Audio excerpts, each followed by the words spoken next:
Let's continue our study of for loops by revisiting our Mini-Yahtzee program. Here's our problem statement. Let's rewrite our Mini-Yahtzee program to use for loops instead of while loops. Why would you want to do something like this? Well, this is an example of program maintenance, which is a major activity for many software engineers. It goes along with fixing bugs in program, another thing that occupies a lot of computer scientists' time. Revisiting code is also an outstanding test of the adequacy of the documentation. If you go back to your code in a few weeks and it doesn't look familiar and you don't know how to make sense of it, that's a sign that you're not documenting your program well enough. So let's talk a little bit about choosing loops. We don't want to just indiscriminately change all of our while loops to for loops. That isn't good either, even though it is feasible. Any loop can be implemented anyway. What we want to do instead is to use for loops for what for loops are good for, even though there are a lot of fors in that sentence. One thing is counting loops, and the other is a loop with some kind of increment, or something that has to be done every time through. So we'll talk about some of those decisions as we get there. While loops tend to be sort of good general purpose loops. So usually I think of for loops as being a little bit more specialized and while loops as kind of being the catch-all that gets what's left over. So we want to strategically select loops to change, not just go through and do it as an academic exercise. So let's go to our code. The first place to look is probably at the bottom, because remember we had all those little utility methods where we were counting through things. So let's work from the bottom up in this file. Now there's no reason you have to work in any particular order. We could have just as well done it the other way. So let's take a look at show current scorecard. So it has an index, which we call count, and it's stepping through it one step at a time. This is a perfect example of a loop that can become a for loop. Here we go. We're going to erase those and that, and we'll say for. Now remember, first you have the increment. I'm not going to change the name of the variable. The next thing you have is a test. So this is count is less than score dot length, and the last thing you have is the increment. In for loops, we often use auto increment. I've been trying to avoid using this much in code, not because it's bad necessarily. In fact, commercial software engineers use it a lot, but just because it's kind of confusing at first. What this means is count equals count plus 1. In situations like this, it really doesn't matter whether the plus plus is before or after, although there are situations where it does matter. We're not going to write code that way. And as you can see, I accidentally put a little extra symbol in here, so let's get that out. So there's a good for loop. Now I think the first thing we should do is run the program again, mostly to make sure that we haven't messed up anything, particularly since this is our first for loop.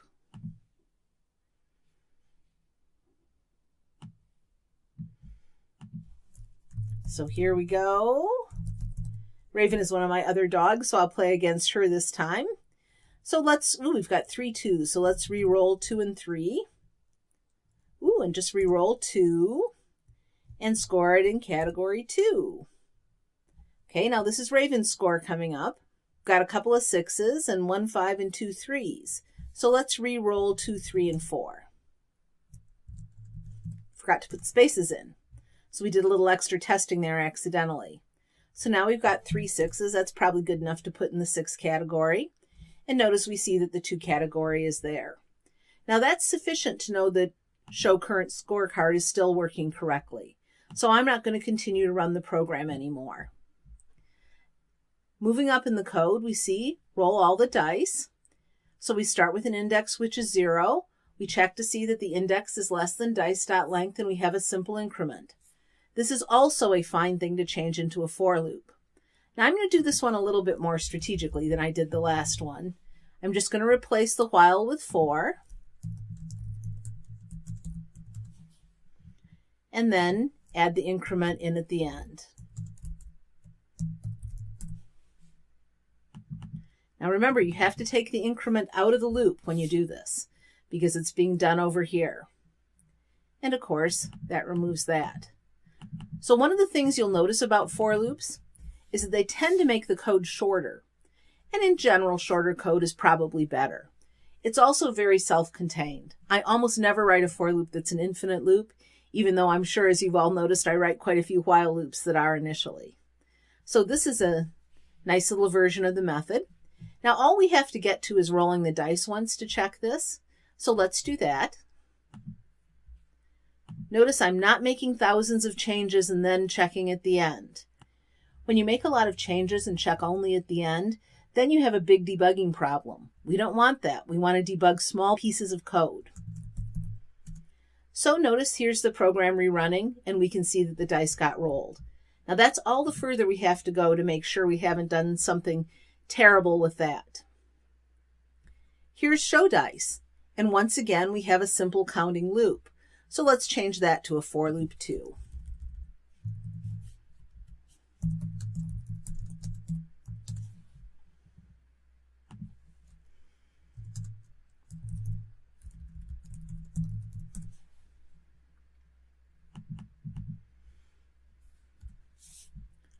Now, one thing you'll notice when I'm writing these things, I always do ++ index, not index ++.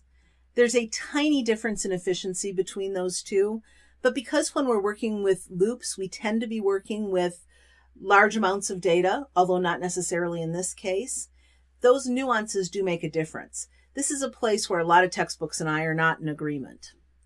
Now, the other thing I notice here is we use the constant dice instead of using the length of the dice array. I would rather use the length of the dice array. I think that that's better code. So, these are the little fine improvements you make when you go back and revisit code. Okay, so show dice. We aren't going to have to go very far to see that one working. So let's run the program again.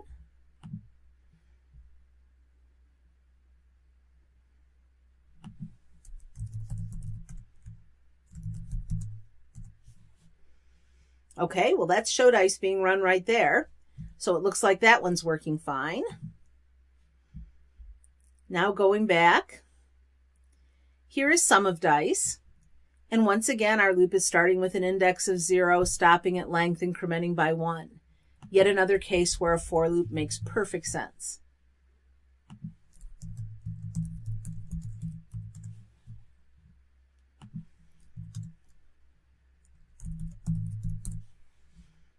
Okay, now we need to remove that, and we need to remove our increment from the loop.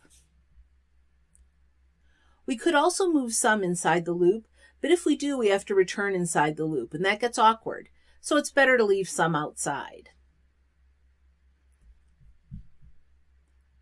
Now, to know that this method is working, we have to have it scoring at least once. So let's rerun.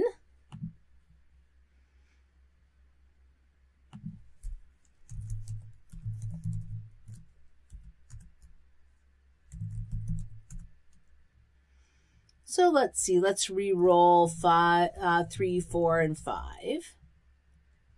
And then re-roll 3 and 4. Ooh, Yahtzee! I knew that would happen eventually. So now we've got 10 points in category 2. We're going to have to play again because we still have the 2-player game in place. So let me see if I can get a Yahtzee for Raven too. Well, that one's not going to score very well, so let's score that in category 1. And remember, we were expecting to see 10 points in category 2, since this is now back to my turn. By the way, the fact that we're having to sort of go through more of the program than's really necessary to see this is an indication that we might want to consider modifying it a little bit, maybe going back into single user mode so that we don't have 2 players playing. That would be a good choice to make here. And in fact, we could do that if we're going to spend a lot more time changing over these loops. So it looks like sum of dice is working just fine. Calculate total score. Well, as you'll notice, we have exactly the same pattern here. When you're working with arrays, it's very common to have lots of for loops.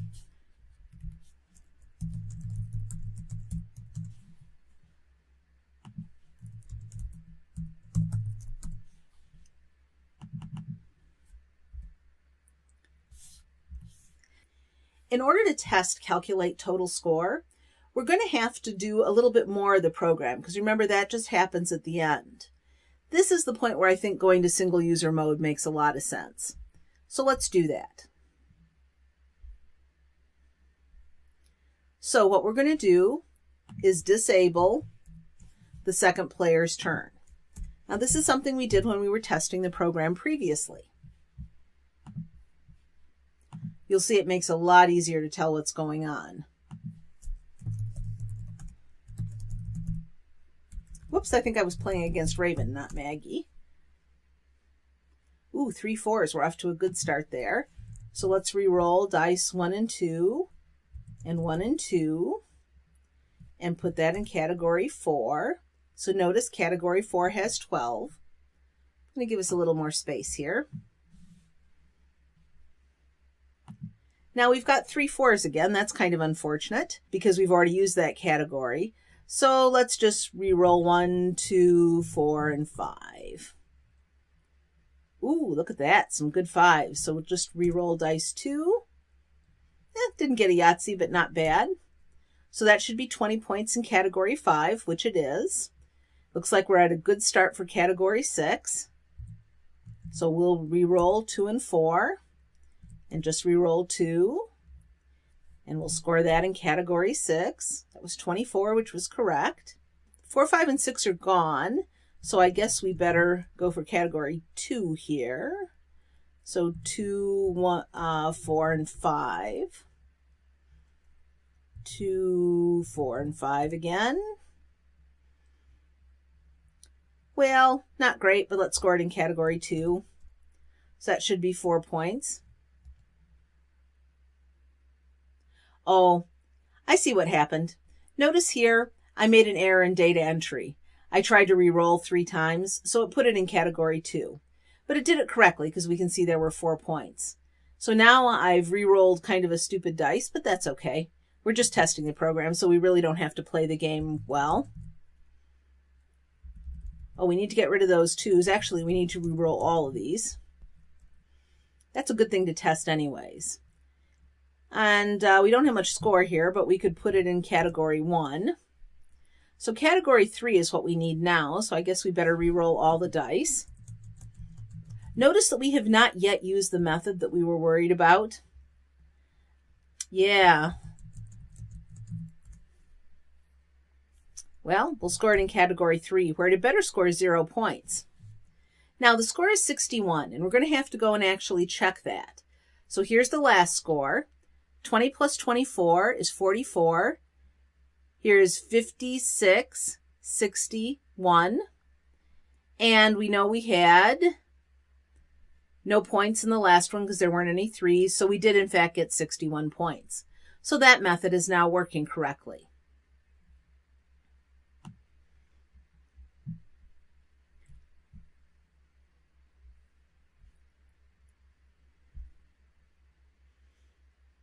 So that was calculate total score that we moved over. Now we'll continue to move up. Here's re-roll dice. Now this one is a little different. This one actually doesn't make so much sense as a for loop.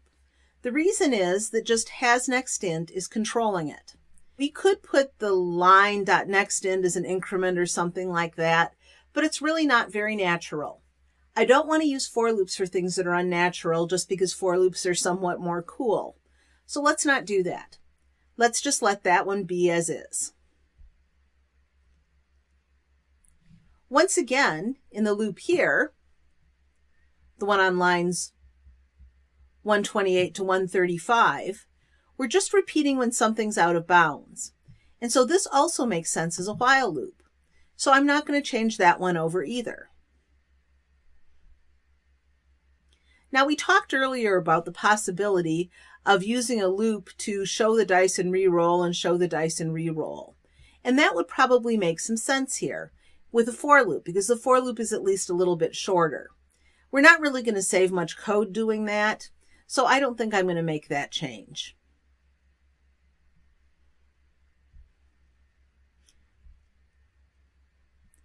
Now this, on the other hand, is really calling for a for loop. So let's make the change here and play one game.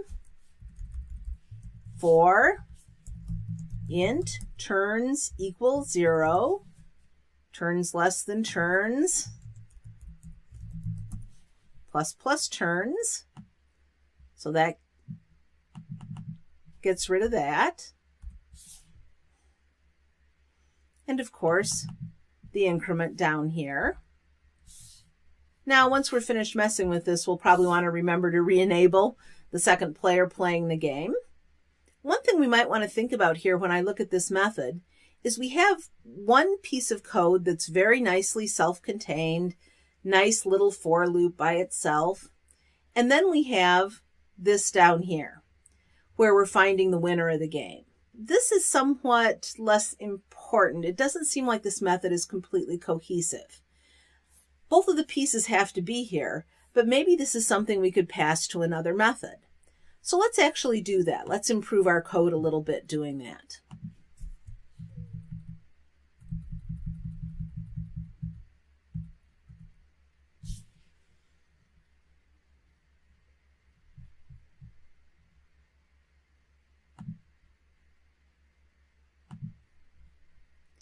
So I'm cutting and pasting code.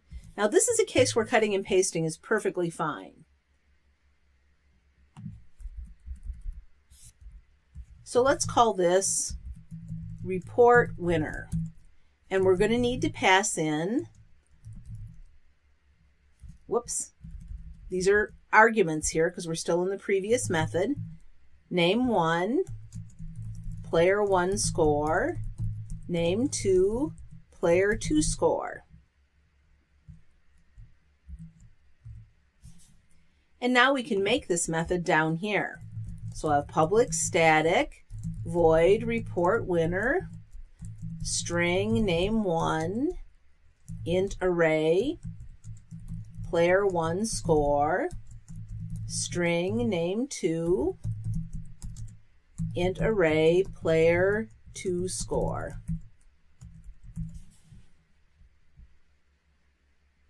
Now, I didn't change the names of the variables and the parameters here.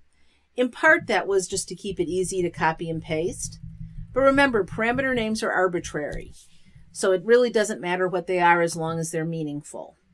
And we can see that the program is now happy again. Now, that doesn't mean that everything's running just fine. So let's actually make that work. The other thing we have to do, and I'm going to do this before I run the program, is we have to javadoc this method. So let's write some javadoc for it. So this is report which of the 2 players has won the game. The parameter, name 1, is the name of the first player. Player 1 score is an array with the player's score by category. Name 2 is the name of the second player. And instead of with the players, with player 1 score by category. An array with player 2's score by category. So there we have some nice javadoc. So let's run our program now and see if things are still working.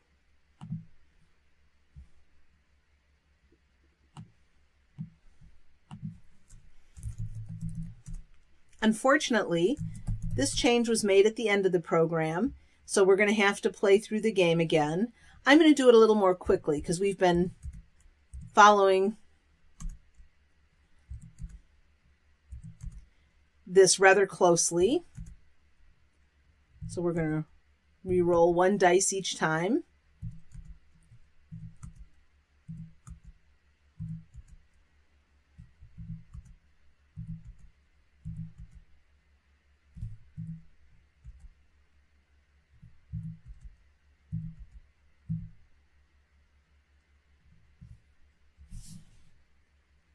What happened here?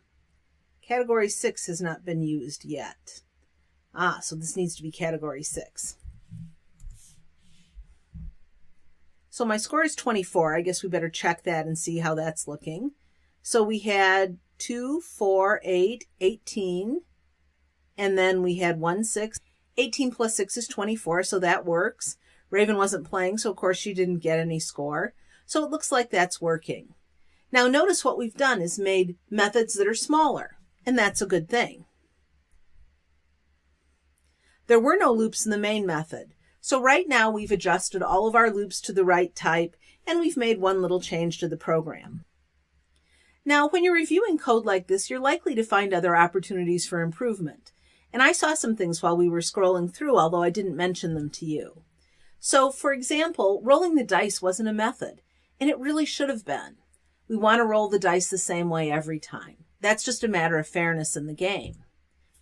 Revisiting code is also a good time to look for opportunities to improve. So, for example, breaking off other small chunks of code into methods is an opportunity for improvement. What you want to look for: methods that are overly long and complex. Now, the professional standard here is methods should be 1 page of code or less. Now, none of our methods are anywhere near that length, and actually shorter methods are usually better. What you want a method to do is one well-defined, simple process. If you write your methods that way, you'll have much less trouble with your code. So we're going to look for methods that do 2 or more things. And in fact, we already found one and separated it into a shorter method. We also want to look for code that's been repeated and create a method. So that's what we're going to do with rolling the dice. And we want to check for the placement of the data arrays in methods. So are there methods that have data they don't need? Are there places where we've been wasteful with memory? Things like that. So these are the kind of things you look for. So first, let's fix the roll 1 die. Let's put in a method for that. Now, most of these methods, these little utility methods, we're down a ways in the code. So let's put it in here. So we'll call it roll 1 die. If you think about it, it's not going to need any parameters or return type. So what its return value will be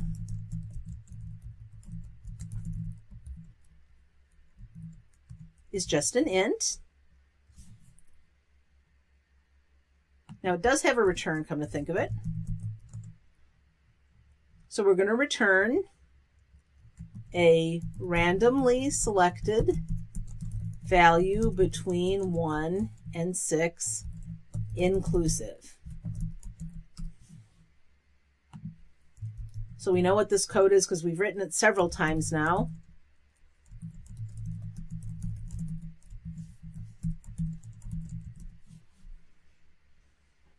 And now we need to find it in the code. Now we can see one of the values is right here. So let's replace it.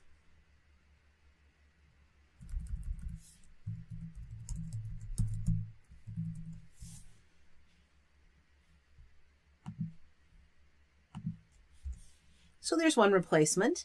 Now I know we had it at least twice in the code. So let's see, where might that be? It wouldn't be in showing things. It wouldn't be in calculating totals. Would it be in re-rolling the dice? Well, we caught that one. So it looks like maybe the method where we roll all the dice the first time might be the one that we want. So notice we can click on it over here and Eclipse will bring us to that point. So here we go. Roll 1 die. Now, if you're thinking, but wait a minute, that didn't make our program any shorter. That's true, it didn't. But it did make our program better, even though it wasn't shorter. So let's see, what did we do? Eclipse is complaining now.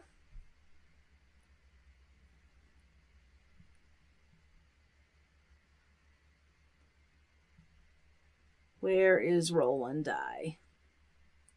So there's roll all dice.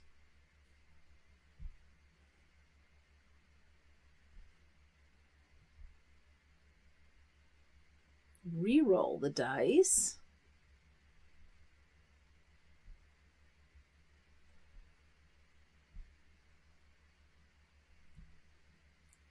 Well, it's funny. Where did our little method go? So it's time to start looking a little bit more carefully. So here's the beginning and the end of the main program. I'm also going to do some documentation while we do this. I'm going to put in comments that show where the end of the method is. So there's play one game. Oh, I see what happened. When I was clicking on this, I went to a different project, and that's why we're not seeing our improvements in the code here. So we don't want to save those changes, and this is the version we want to be editing. Sorry about that. I guess it's good that those things sometimes happen when I'm working so you can see how to solve those problems too. Very important to have only the right code open at any one time. So let's go back to this. So here with our Mini-Yahtzee improved, now we can see this and we can go to roll one die, which is now there in the code just as we expected. And now we can look for roll all dice. So there's the other place we can call it.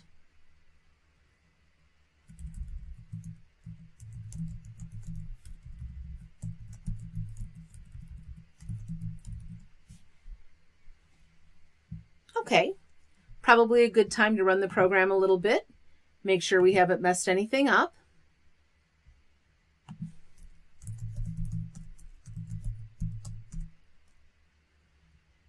So it looks like we have some legal rolls there. Let's re-roll all the dice. Re-roll all the dice.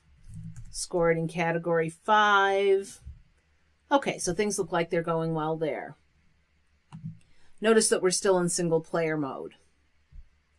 So now it's time to go to the top and just carefully read through the code and look and see if there are opportunities to make things better.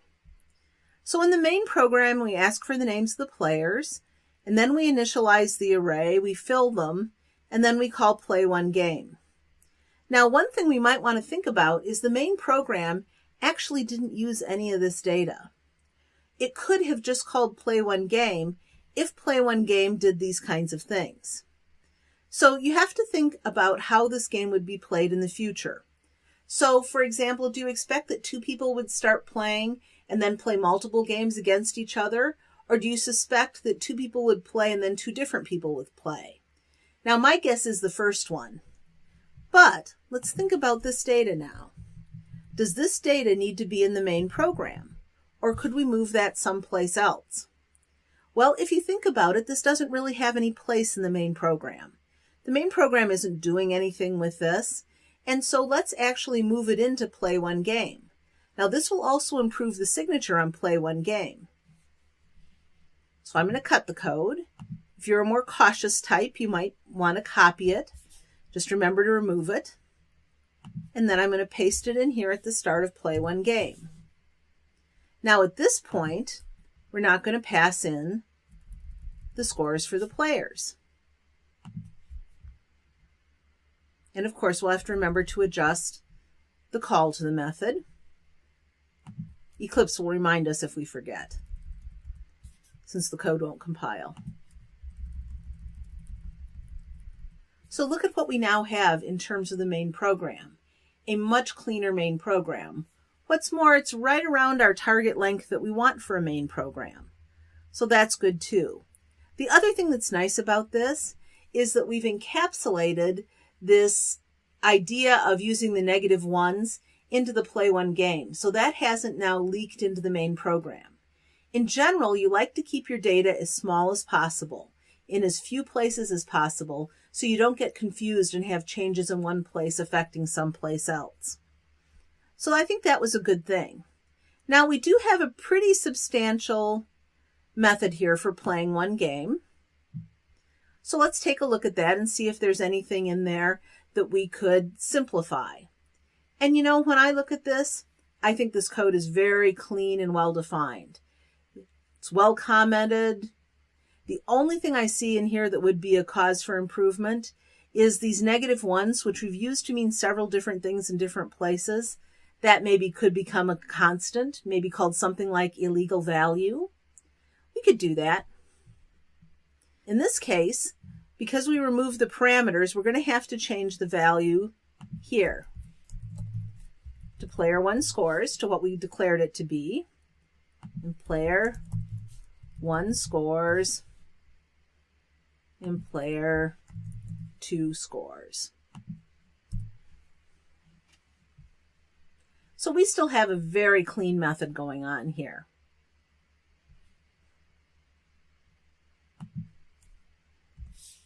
Now you might think to yourself, do we want to report the winner in the main program? Well, at this point we can't do that because we removed the score array. So now it has to be down here. So let's take a look at report winner. That's some very nice clean code. It's handling all the different cases, well documented. There's nothing that needs to be changed there. Now play 1 turn is sort of interesting. Notice that during the course of the game, play 1 turn is called a lot of times. In fact, it's called 12 times. So we're creating new dice for every single player's turn. And that probably isn't necessary. What we could do is create 1 set of dice for each game. So let's actually do that. Now this is being done to save memory space. And the amount of memory we're talking about is tiny, tiny, tiny. The kind of stuff we really don't need to consider most of the time.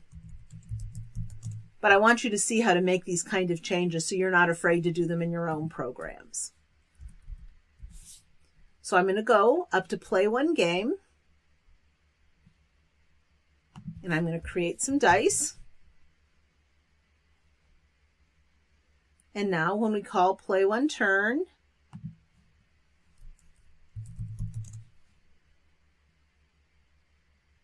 and remember to change it in both of them, even though one of them is commented out right now. So what that means is now our 1 dice array is being reused every time. So that's a little bit of improvement.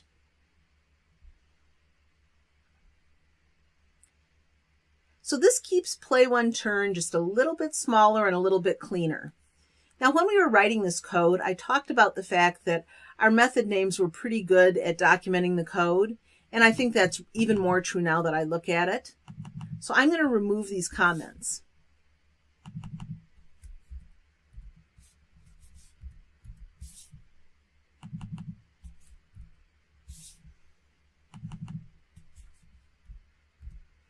And I'm going to package the code into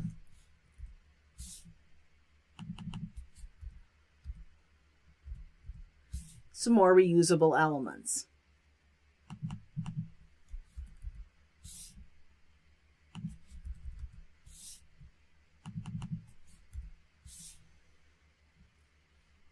Now, instead of ask them, we'll ask the user for a category to score. And then we have all of this stuff here. This might be something that could be encapsulated into a method again, because these are kind of nitpicky little details. So let's do that.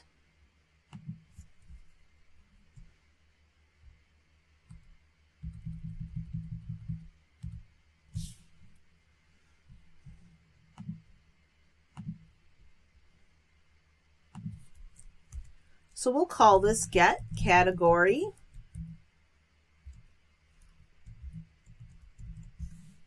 I'm going to paste the code there.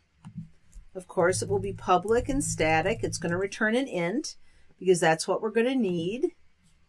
We'll have int category equals get category.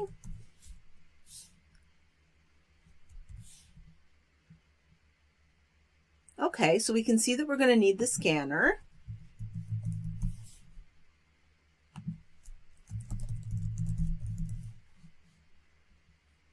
So those are happy now. And we can also see that we need the score array. Now, if you've been watching how I've been setting up these methods, let's see, what did we call score? We called it score. Ah, yes, of course, never mind.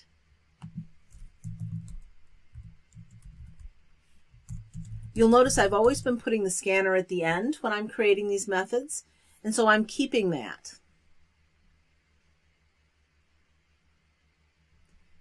And the last thing we need to do is to return category. Now, one thing we might want to be clear about when we're documenting this is the fact that the category is 0 indexed, because that's something that we had trouble with for a bug. So here we go.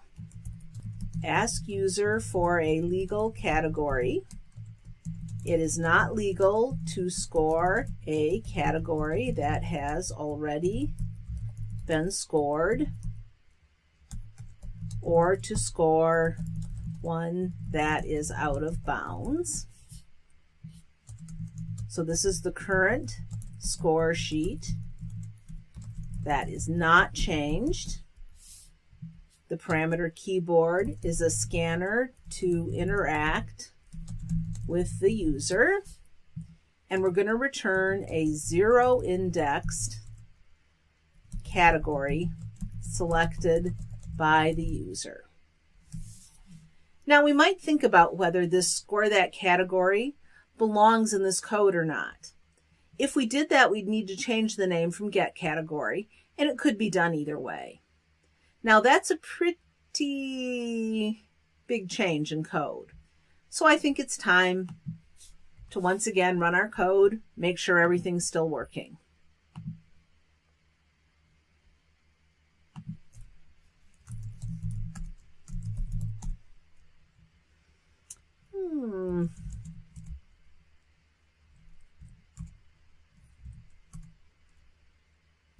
Okay, so it looks like everything's working just fine. We've entered legal categories. Very good. And once again, notice we've got a method that's less than a page long. Now, re-rolling the dice, that might have some opportunities for improvement because that was one of our more complicated methods. But if you look at it, the body of the method is mostly one big while loop. It's actually quite well defined. One thing that, of course, catches my eye is this -1 here. That's something we probably could have handled a little bit better. But really, that method looks okay. Now, if you recall, all of our remaining methods were very short little methods with extremely well-defined tasks. And so really, none of these methods needs to be revisited at all. So there we go. We have a nice completed program that's quite a bit improved from our previous version. Oh yes, we forgot to re-enable two-player play. That's certainly going to ruin the fun. And of course, anytime you make a change that's as large as this one is, particularly since we've made many, many changes, like for example, oh, this is perfect that this happened. We forgot to change the name of a variable. Now notice, if we had just removed those comments and gone back, we wouldn't have realized that. So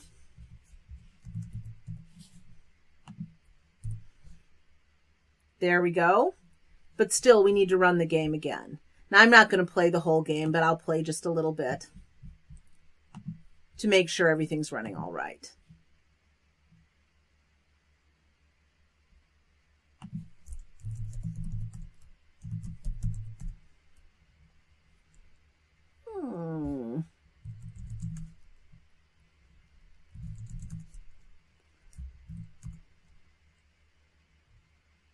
Okay, now it's Raven's turn. She's got a couple of 6s.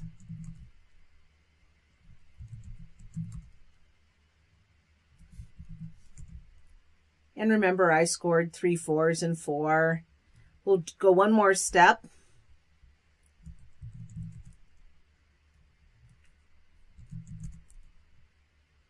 Ooh, 4 6s. That looks nice. So it looks like the program is in fact still running. Now, remember that this program was not easy to develop test data for because of the randomness involved. This is now really a serious problem because notice that we got a little cavalier about testing this. And when you're cavalier about testing, that's when mistakes sneak through. So we really need to go and watch very carefully for off-by-one bugs and other problems. This is something that's very easy to forget when doing maintenance, and in fact is one of the reasons that half of the times when you fix a bug, you cause another bug in the program. Now, this is another reason that automated testing is so crucial to professional software development, even though we're not able to do it yet. So the practice that we've done here is very similar to something that commercial software engineers do. It's called a code review. What they do is they get a group of software engineers together and they review code one line at a time. Now the typical speed is 1 page of code per hour. It is absolutely excruciatingly slow. Think about it. 25 lines of code in an hour with a group of professional software engineers. It is very, very slow going, but it's really a great way to learn to be a better software engineer. So why would companies do this? The most important thing is to improve the quality of their product. They really want their code to be good, and having people look over the code with that kind of minute detail is really important for that. It's also a form of what we call professional development. Now, I've been a software engineer for 30 years. I love programming. I program all the time, but I have to constantly continue to learn new things. For example, when I learned how to program, Java hadn't been invented. So I learned that on my own. That's an example of professional development. It's particularly good for newly hired people in a company because it prevents them from misunderstanding critical organization-specific decisions. So organizations do things one particular way, and new people have to learn about it to learn how to adapt. The other thing that happens is some software engineers get under pressure to produce code very quickly. People want their software, and people really don't understand how hard it is to write software in general. I would imagine you're starting to get the idea of it after working on a program that's this long. So what happens is that sometimes the software engineers take shortcuts.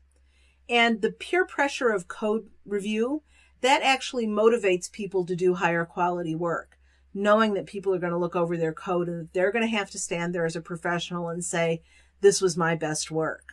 So these are reasons why they do it. And it does improve the quality of code. Now, I'm not saying it's my favorite activity. Believe me, it is not. It's quite painful. But it is a good activity for professional development, and I have learned a ton about coding by watching code reviews. So keep programming.